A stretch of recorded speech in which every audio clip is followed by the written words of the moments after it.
Hey, everyone, and welcome to episode number 58 of the Chris Rose Rotation, a production of JOMBOY Media. And boy, look who I discovered in the cornfield in Iowa.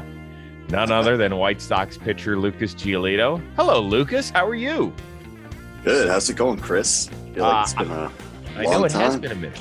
It's been a minute. So we start with an apology right here.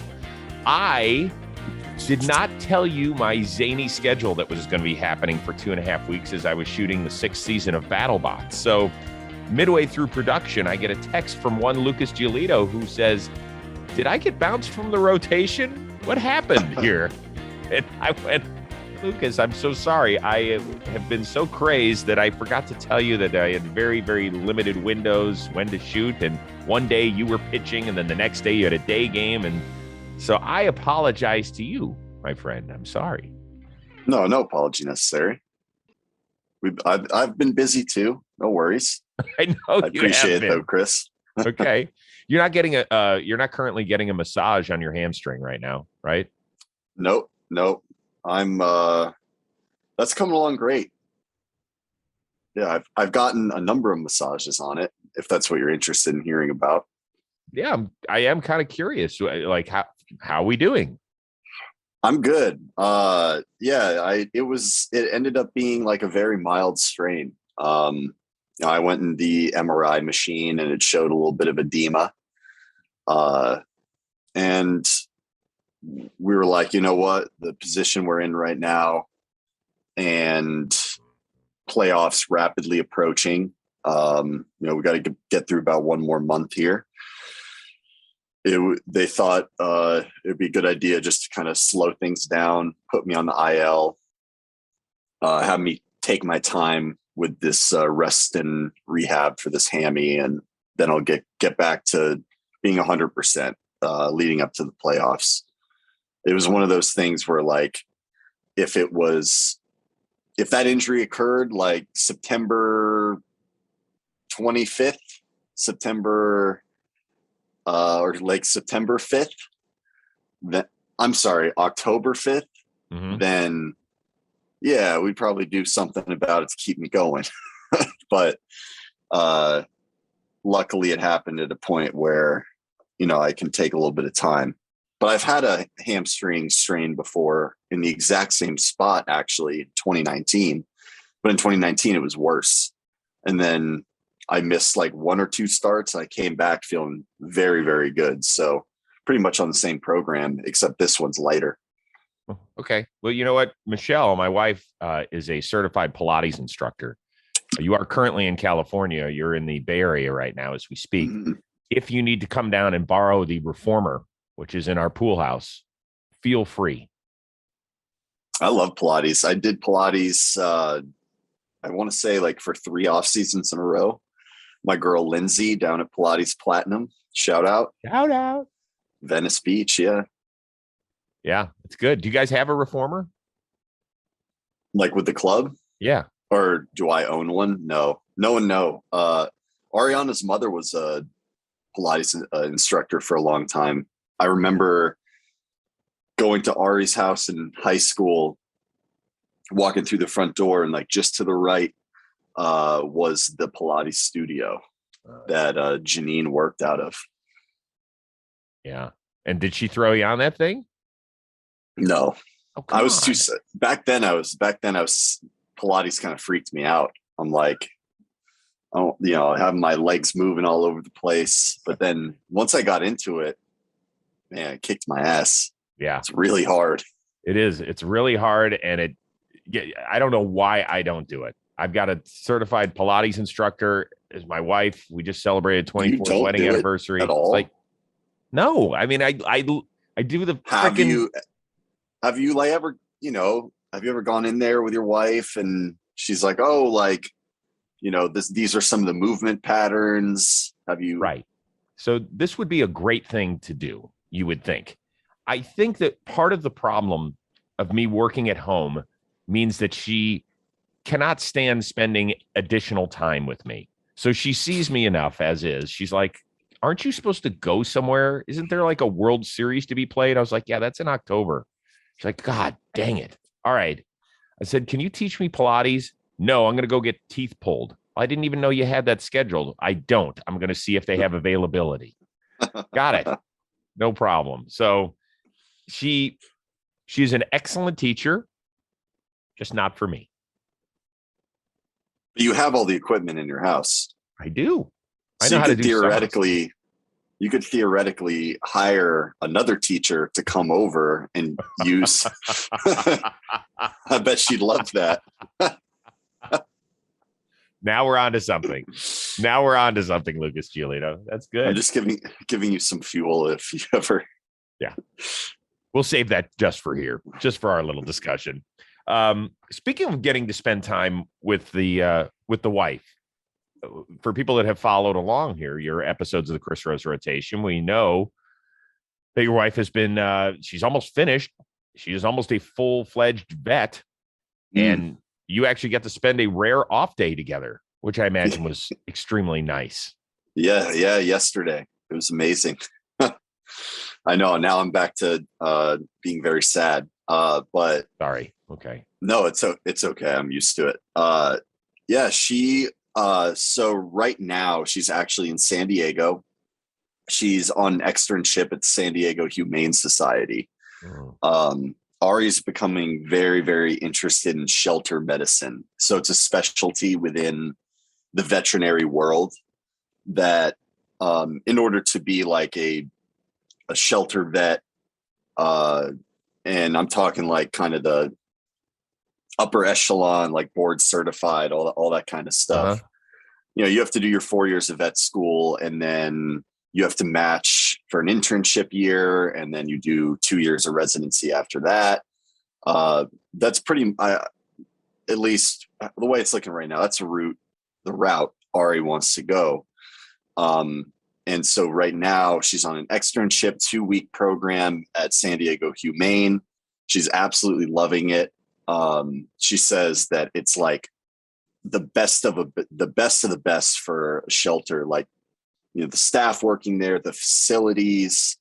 She was texting me last week, like, oh my God, there's like a coffee shop in here, and there's, you know, places to get food all within the facility. It's massive. And so, yeah, she'll probably try to match there for her internship next year. But for the time being, she's just enjoying it, getting a lot of amazing experience. Her sutures are getting cleaner and cleaner by the day, doing neuters and spays. And we were able to have her fly up here 2 days ago. She got in just before we did. We had a series in Kansas City, and then we flew across country here to San Fran, and she was already here. She was able to bring the dog, which is great. Louie. Yeah. Louie. We got to see Louie, you and Louie, man. What a great shot that was on I think it was on her Instagram story. Oh, did she post something? Yeah, I'm sure she posted something on Instagram story. Yeah, that's the thing. Is like, I very rarely get to see her during baseball season and actually spend time with her, that like I forget to like be like, oh, selfie for the gram. I always forget to do that. No. That's your time.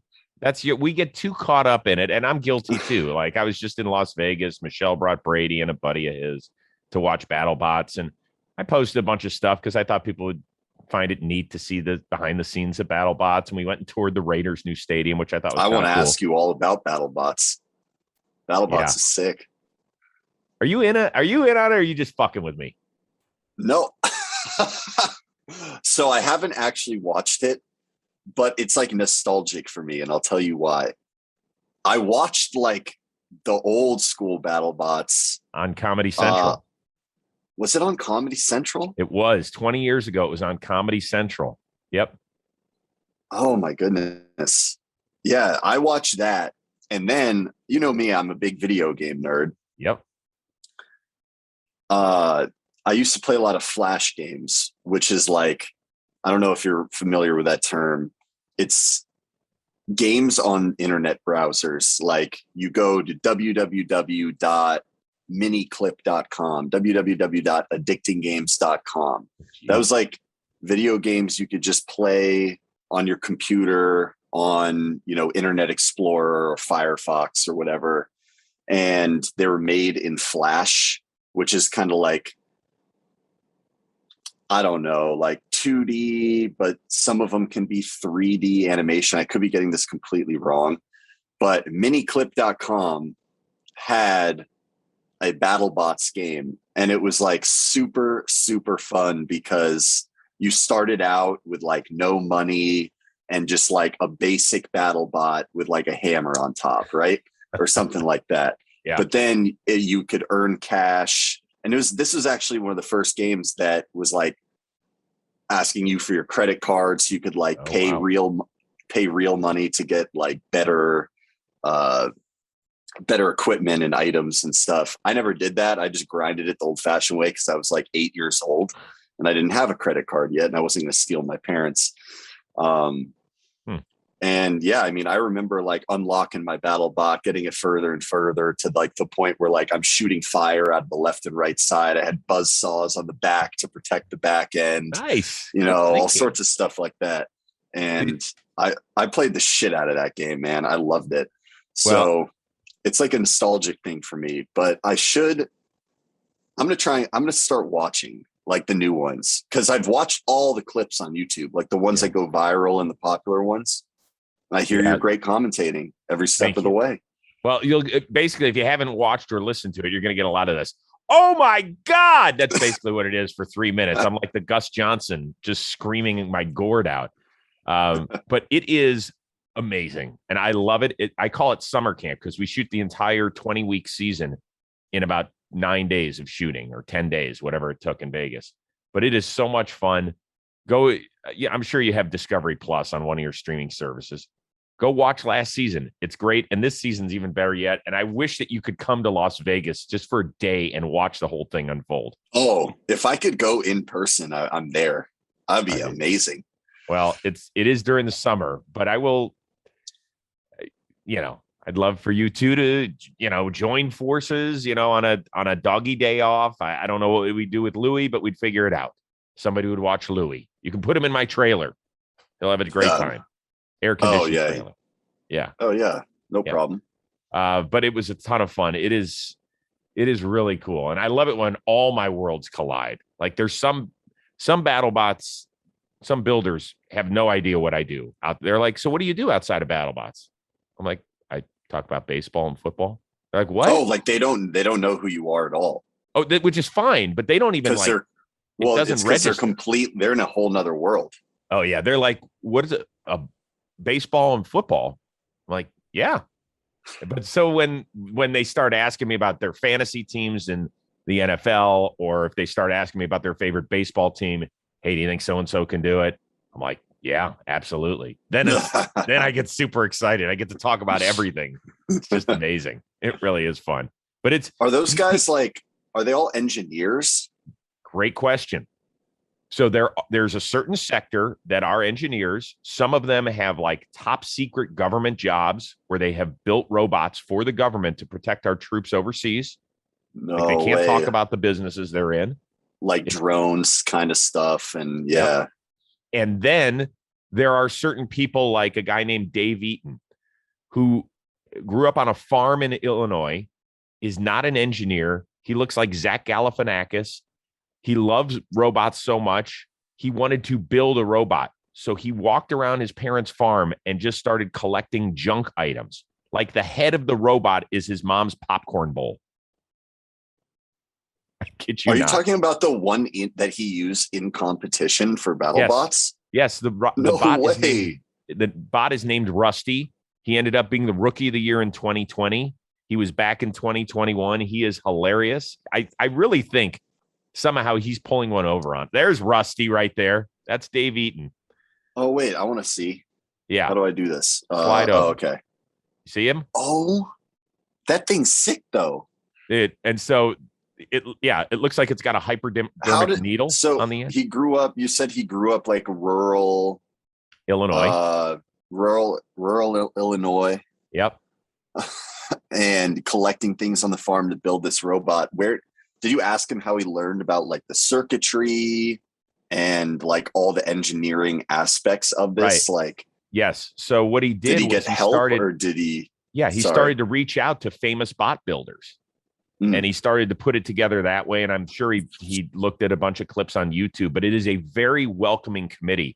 The one thing that impresses me about this is that they want to win. They're more interested in putting on a good show and helping one another. It would be the equivalent of if you guys, for whatever reason, ran out of bats in a game against the Kansas City Royals. And the Royals all ran over and would be like, here, take our bats. Here, use these. Like, that would never happen in pro sports. You know, you wouldn't be like, yeah, let's help you. No. But in robotics, it does. If you blow a battery, if you're down some top armor and you need a helping hand, people are there to help. It's crazy. Like in the middle of the competition. Yes. People have fought one another with, let's say, Rusty fought a famous robot named Whiplash or something like that. Yeah. Whiplash's extra battery could be in Rusty in the match they're fighting. Isn't that funny? Yeah. Yeah. I mean, anything to make for better TV, right? Totally. You don't want Rusty like out after one round. And not at all. Hey guys, we know it's not an easy topic, but let's discuss it like adults. We've done it before. We're going to do it again. If you need help with any form of ED, GetRoman.com is the place to help you out. You get a free online evaluation and ongoing care for ED, all in the privacy of your own home. It means no doctor visits. It means you don't have to get any sort of prescription and go to a pharmacy. They actually send it to you. A U.S. licensed healthcare professional will work to find you the best treatment plan. As I mentioned, if medication is appropriate, it ships to you free with 2-day shipping. Getting started, it's real simple. GetRoman.com/JOMBOY now to get $15 off your first month. Once again, it's GetRoman.com/JOMBOY. You get $15 off your first month. Go take care of this so you can take care of business, if you know what I mean. I still cannot believe some of the destruction we see. You have to remember these are 250-pound pieces of metal. Sometimes they're getting thrown 20, 25 feet in the air by another robot. Yeah. How much are they worth altogether? All the parts. Another excellent question. Are they worth like, I'm thinking, all right, I want to guess, and then you tell me how wrong I am. High end, a Battlebot, all said and done with all weapons, armor, obviously, including the controller. Yeah, brushless motors, right? Mm-hmm.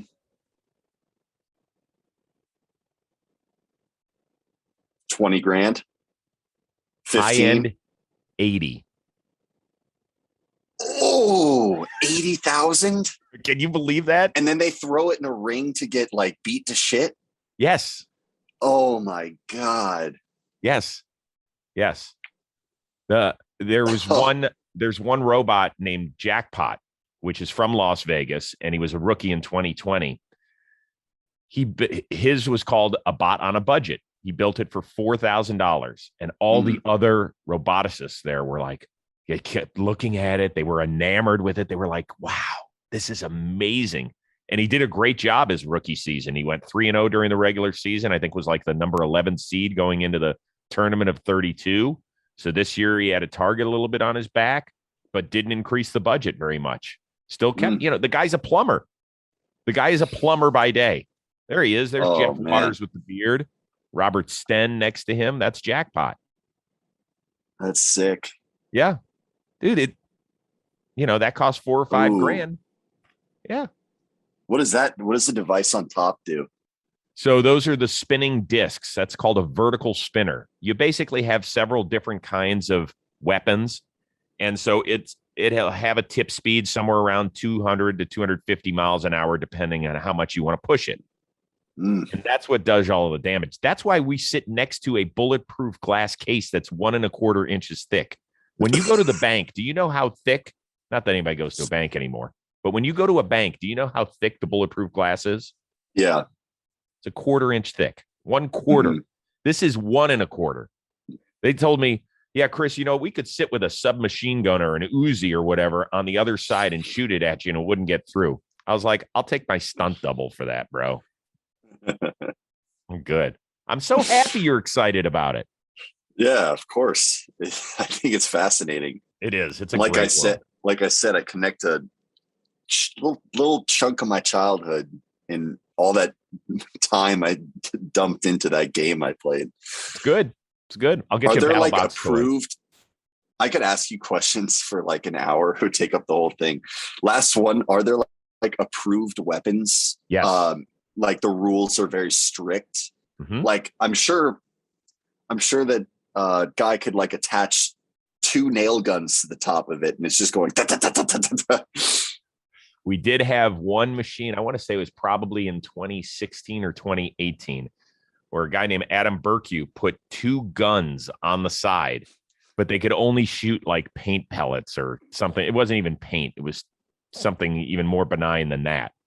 But no, we can't shoot guns at each other inside the battle box. Dude, but there's flamethrowers on these things. Yeah. Things are catching on fire all the time. I feel like the flamethrower is like super kind of messed up to do, because you're going to be like frying all the insides of God, like you're locked in, dude. You're on it. Like, I don't know. Probably what you said, top end, like 80 grand. So like a lot of these things are probably like worth a Honda Accord, right? Yeah. I mean, 25, 30, 35K. Yeah. And man, to just be like, yeah, I dumped all this money in this thing. All right, cool. Like get flamethrowered. You would have the best time walking around the pits. And it's, it's very much like a NASCAR race if you've ever been to one of those or whatever. But all these people, they just have all these bot parts, and the best part is when they wheel them back in, like they're on a gurney. Like I always call it like the bot medical examiner brings them back in. It's just some of these people I can't give it away too much, but we've had some people who've had to say goodbye to their robots. Like they realize that it's not working. What they have built for so long, for 10 years in this sport's no longer working because everybody is so much smarter. They're like, I can't run this bot anymore. It's like losing a pet to these people. Oh, of course. Fascinating. And so Battlebots on Discovery, right? It's Discovery Channel. Yeah. Is like that tournament is probably like the highest of the highest tournament, like the World Series. Totally. But there's got to be like a whole system of tournaments and stuff to get up to that around the world. Yeah, we had one guy. And we'll finish up here because I know a lot of people want to hear about your trip to Iowa, which I want to get to. Oh, yeah. We had our first ever robot from Seoul, South Korea. Yep. And he was the bot was called Blade. It was beautiful, bright yellow, looked like it had just won the 6th stage of the Tour de France. It was a horizontal spinner, nasty blade, goes about 225 miles an hour. He was very successful overseas, participated in a lot of events in China. And he was so excited to finally be at Battlebots because that's like getting the call up. That's like, oh, yeah, that's the real deal. It's just like guys who play within the major leagues who have been very successful over in the Far East. The baseball's great. You get to the major leagues, it's a totally different story, right? So awesome. There we go. Thank you for taking us there. It was fun. Good. No, thank you. You're the one that's in that world. Yeah. I just got to peek inside. It is a blast. Hey guys, Topps has released the highly anticipated 2021 Topps MLB Inception NFT collection. It's actually inspired by the popular Topps Inception baseball physical product. These striking, officially licensed Topps MLB NFTs. They're available now exclusively at ToppsNFTs.com. Now, it celebrates baseball's promising young stars from breakout rookies to veteran mainstays and also introduces the New Beginnings, which is a set that celebrates both new and familiar faces in new places. Now, collectors can purchase 5-card standard packs and 25-card premium packs via credit card with NFT card rarities ranging from common to legendary. Get yours now as packs are going to fly. These collections feature iconic Topps card designs, motion animations, facsimile signatures, digital relic content, and more. 2021 Topps MLB Inception NFT collection. It's available now on ToppsNFTs.com.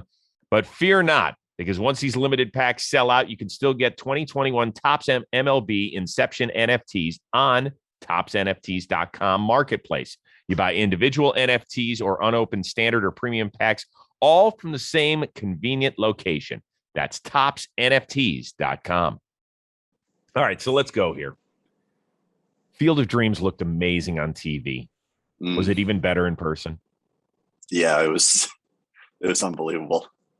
All of us, we were excited for it just because, it's breaking up the monotony. It's going to be different. We get a little bonus, so there are reasons to be happy about it going in.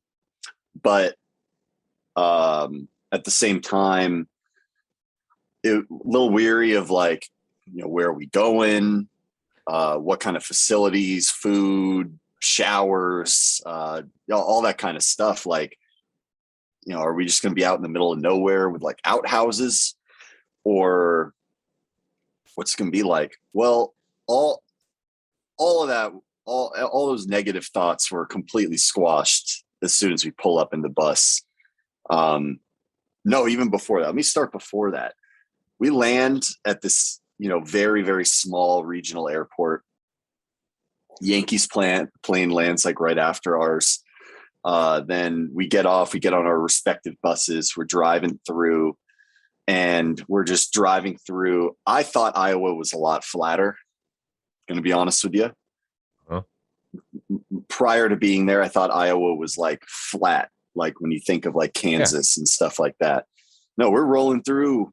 I mean, there's some hills, a little bit of terrain, but obviously we're just going through. It's cornfields everywhere.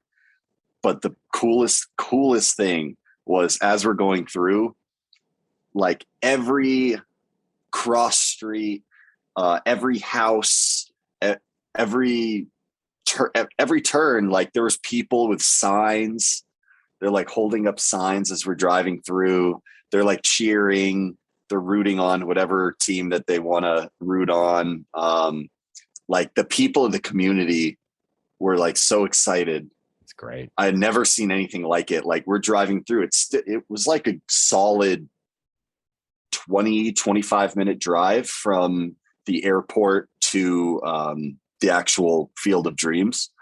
And it was every step of the way, there was people, full families, just loving it. And we actually rode through the main town, the main drag of the main town, Main Street. And it was a parade for our bus. It was the whole streets, a bunch of people just so excited about what was going to go down. Did your teammates get into it, or were they all all right, this is cheesy? Or was everybody damn, this is kind of cool? Oh, we were loving it. Yeah. No, we were getting into it.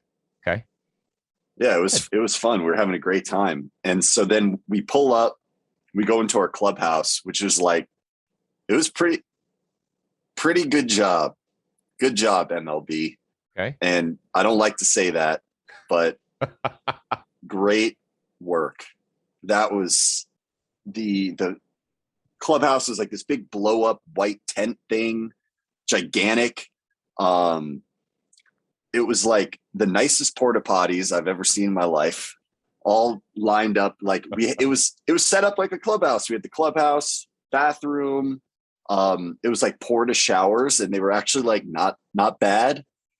Oh. And then we had food room, training room, everything. It was set up. It was set up very nicely. Food wasn't bad. I tried one of those. They were selling the big selling point. They were doing apple pie hot dogs. Oh yeah, that was Guy Fieri. You heard of that? Is that a Guy Fieri thing? Yeah, I think he created them specifically for this or something. Okay. Yeah, I ate the apple pie hot dog. Yay or nay? I wasn't about it. The apple pie, it was kind of like a McDonald's apple pie. You know what I'm talking about? Gross. Yeah. It starts oozing out of the middle slots. Yeah. Well, you say gross. I say delicious. Okay, great. So just pull that hot dog right out, throw that thing away, enjoy it. Delicious apple pie. Oh my God. Did Lance Lynn have one on the day that he pitched? No. Okay. Maybe after. That's very disappointing. I thought for sure he would add 2 or 3. Yeah. So now I'll get back into actual like fun stuff. So yeah, the apple pie was pretty fun though. Mixed reviews in the clubhouse. I'll say that. So we arrive, get dressed, put on our old timey uniform, which I thought was pretty fun. You know, the hat with just the pinstripes everywhere. By the way, comfortable or not? The uniform? Yeah. Yeah. No, I mean, yes, it was made with modern materials. It was the same materials that our regular uniforms are made with. Couldn't tell. Keep going. But we did. So after that, we go outside. We had a very strict itinerary of like what we had to do, where we had to be. We had to do like a team photo.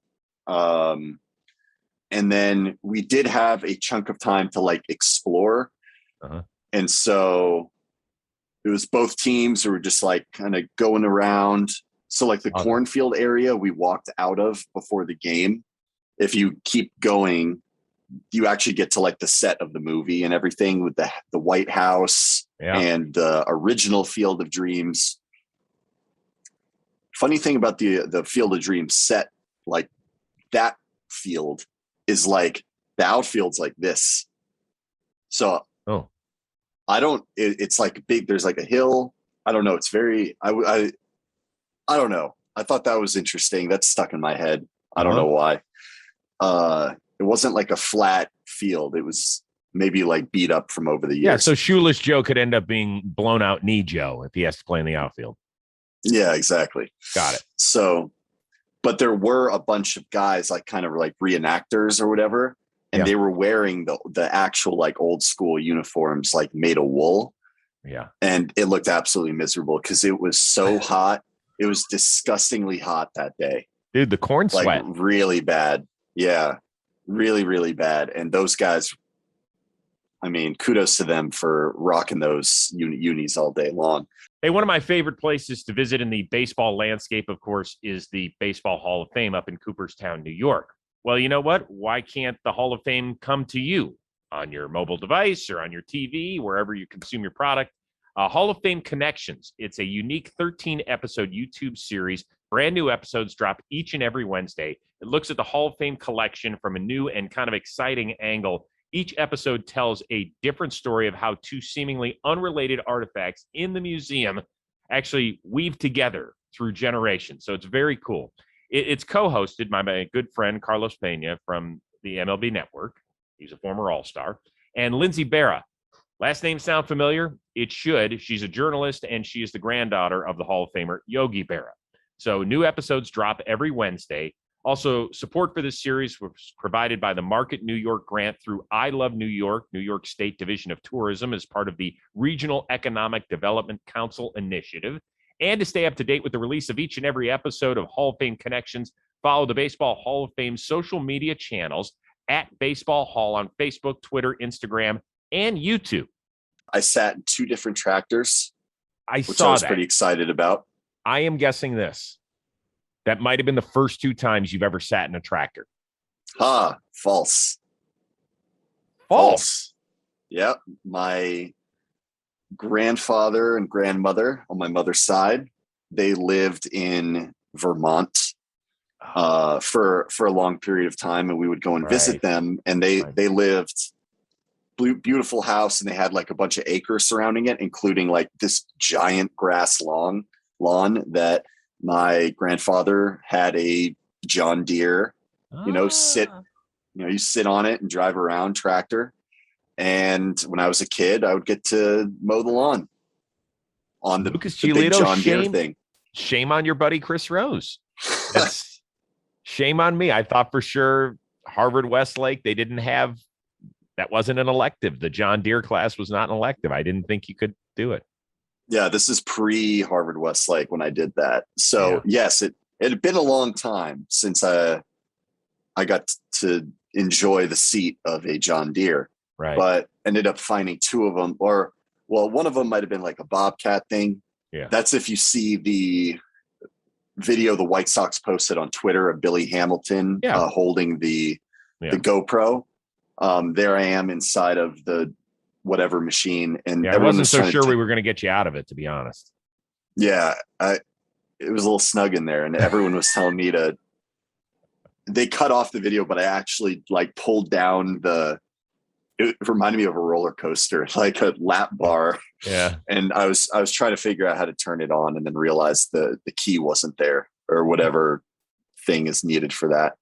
Yeah. That video that Billy Hamilton has is hilarious because it's literally you guys in your full uniforms and the Yankees in their full uniforms just mingling amongst the corn. It's bizarre. Like, did you say hi to any of the Yankees? Yeah. Yeah. And then we were chatting. Who'd I say hi to?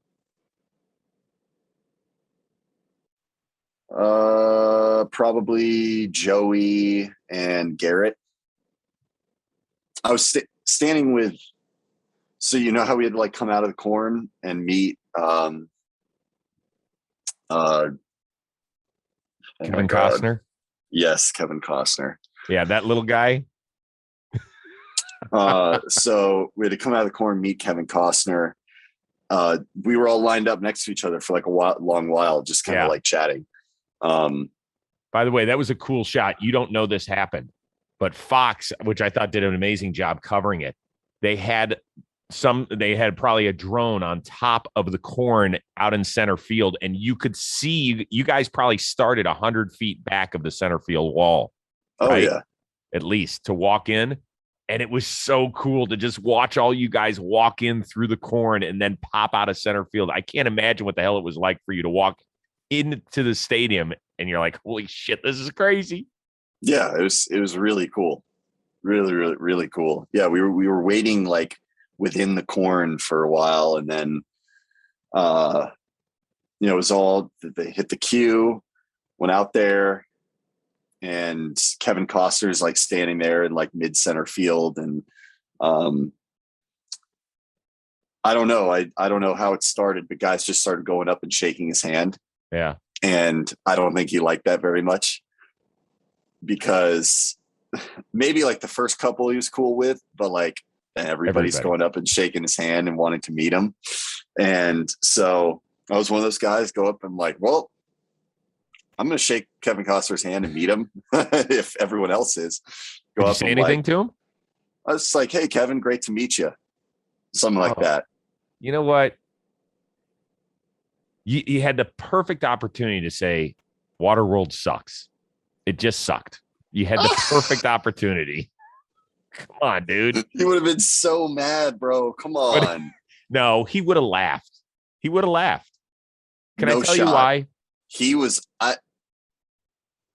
maybe I'm not the best at reading people. I don't think he liked it. Like, at least by the time I got there, he was like, it was just like giving like the limp hand, like, all right, like, come on, let's go. Because you have to understand, like, he was about to perform. Yeah. He was probably trying to get in the zone. He had a speech he had to deliver, and it was like a whole thing. It was like, that was cool. So I don't know. He was probably trying to like get in the zone and stuff. He has all these guys coming up to him like, hey man, loved you in Tin Cup. Hey man, clear the mechanism. You know what we call that? That's some serious first world problem shit right there.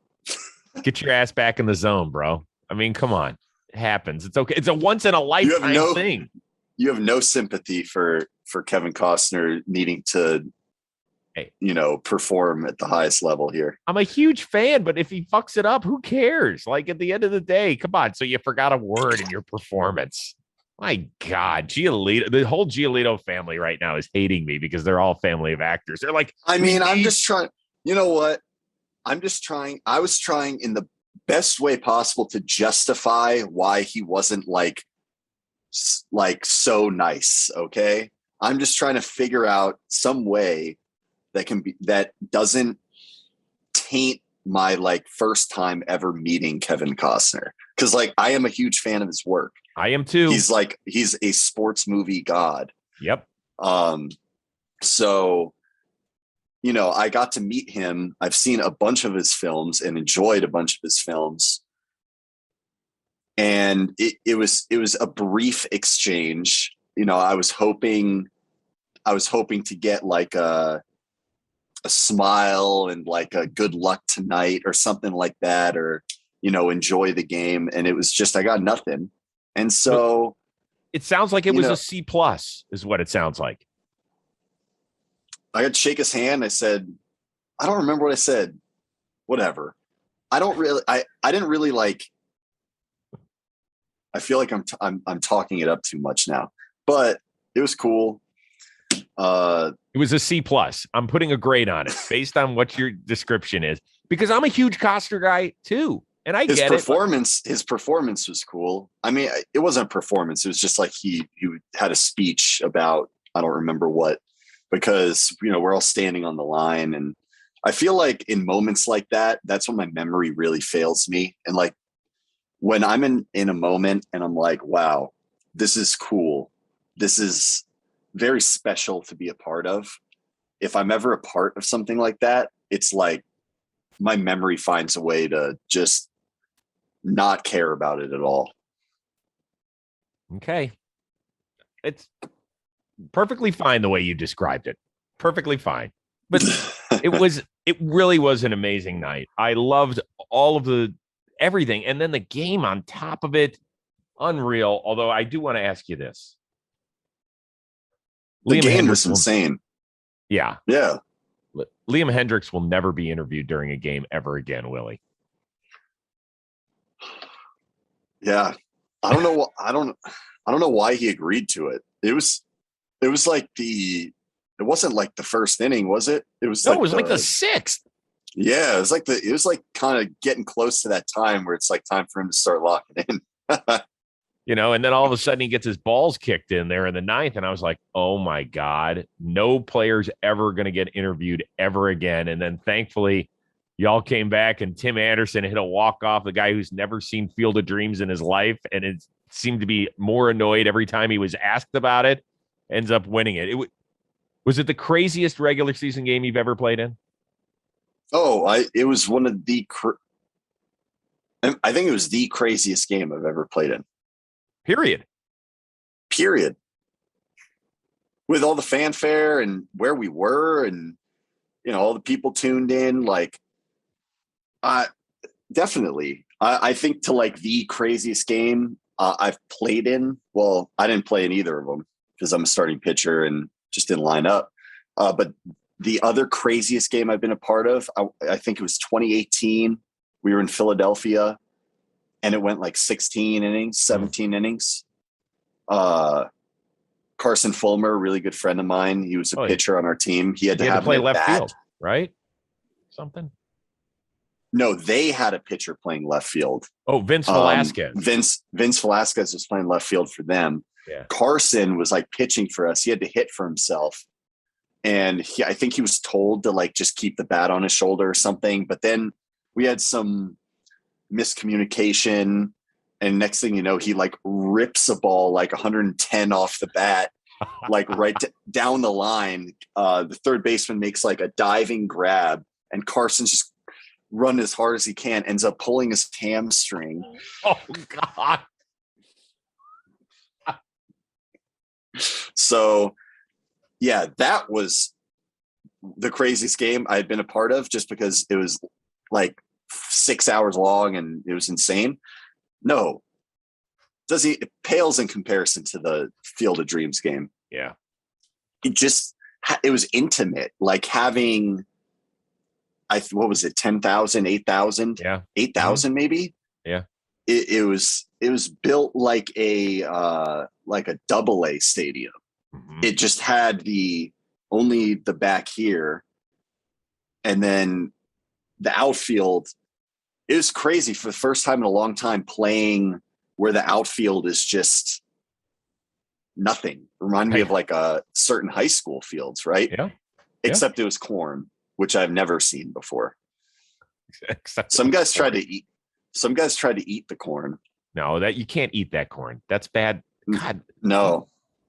I didn't. I did Nobody's not from the Midwest here. I knew better. Cannot eat that corn. I'm not from the Midwest at all. I know nothing about corn.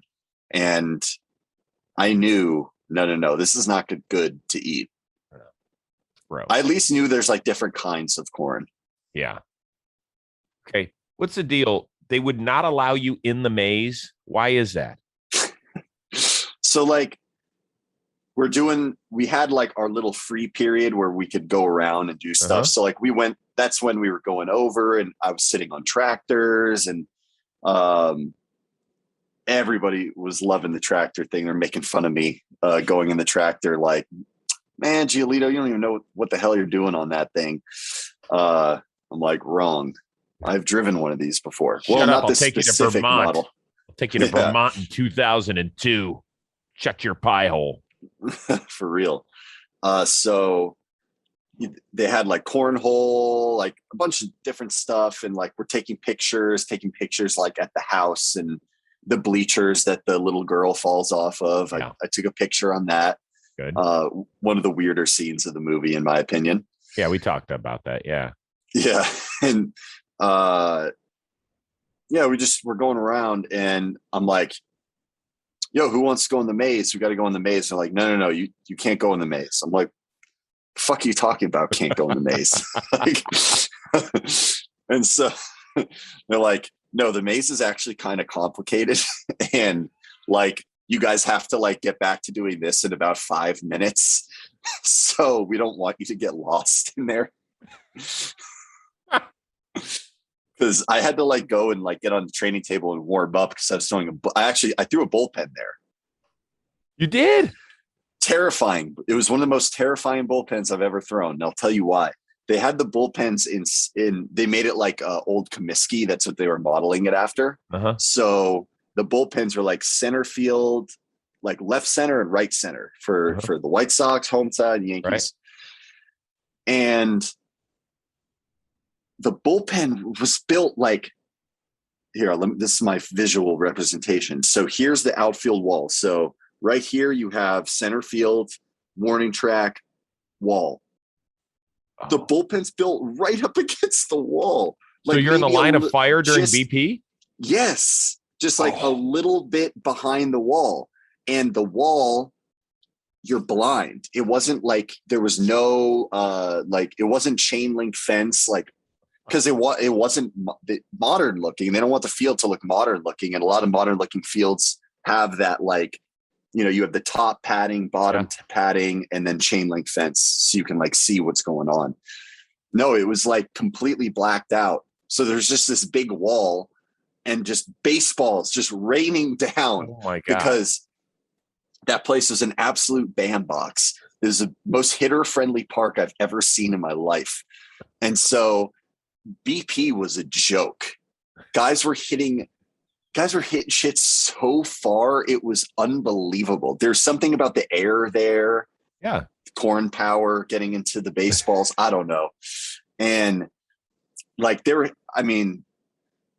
so it was like only like the wall scrapers were like the threat. Whereas like I'm throwing my bullpen and shit's flying like far, far, far. Well, so what do you do? Did you have somebody guard you during your thing or what? We had to have like one of the other pitchers that was shagging had to be on the other side and be like, all right, heads up. And then we'd be like, Oh my God. It was like they kept landing like in between the lane of me and the catcher, like while I was throwing this bullpen. But yeah, the game itself, I was just posted up enjoying it. They had in between innings, they had like little cool callbacks that were kind of going throughout the movie, talking about a lot of history and things like that. Really beautifully done. Like I said, kudos to MLB. Kudos to all the people that worked the event. It was so wonderful. So A+ experience overall, except for Costner's dead fish handshake. Yeah. I don't remember if he like dead fished me, but like it was just like a non-handshake. I get it. And by the way, I'm not here to make an excuse for him too, but I get it. Like, yeah, you're 50 deep. You're like, all right, I get it. I understand. Yeah. Yeah. Not a receiving line at a wedding. I'm sure when at the beginning, I was back in the you're not important, whatever, we're going to throw you in the back. But like when they were doing, when it was Aaron Judge and all those guys going up and shaking his hand, he was probably all about it. Massive eye contact with Judge. Yeah, then it gets a little tiring. All right, I know you got to catch a bus. I don't want you to get fined. What would happen if you were late for the bus? I would take the next one in an hour. Oh, I don't want you to do that. Right? Yeah, I'm at a point. I'm at a point in my career now. Thank God, because my time management skills need to continue to get better. That's what I'm working on.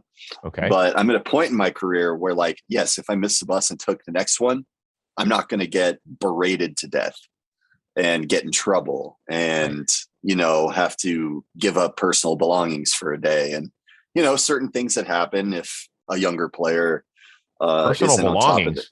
What does that mean? Oh, like, clothing can get taken and wow. You'll maybe have your phone taken away for a period of time. Ooh, that's dangerous.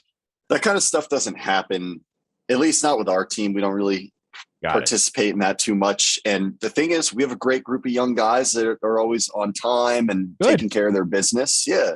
Well, but for me, it wouldn't be the end of the world, but I do want to make this bus because I have a lot more physical therapy and stuff. I understand. So here we go. I got 7 minutes to get you on the bus, and I still got to spin the wheel of moderately interesting things. Let's do it.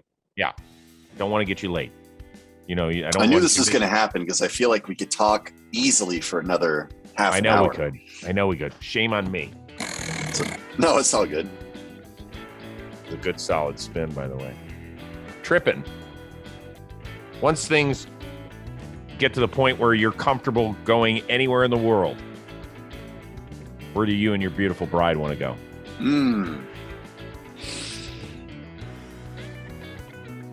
I got two for you. I want to go back to Hawaii. For our wedding anniversary, we went to Hawaii. We went to Maui. I'd like to go back to Maui, but like we did a lot of stuff there. So I'd like to check out the other islands. Particularly the big island in Lanai. I'm very interested in. And then another one, like a more European trip. I've talked a little bit with Ari over the years of kind of doing like a heritage trip almost, where we would go to, I'm of like Northern Italian descent on my father's side, mother's side, British Isles, Scottish, that kind of region. But focusing more on my father's side, going to like Northern Italy, Southern France, good stuff. Checking that out. And then for Ari's side, more like Eastern Europe.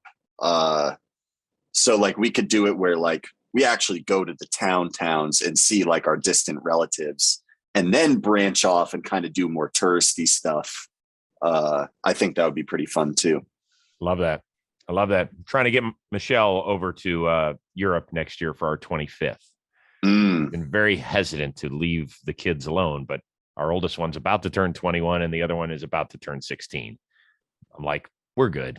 They're going to be fine. They'll be fine. Go to Mykonos. Yeah. I want to go somewhere good. I can tell you that.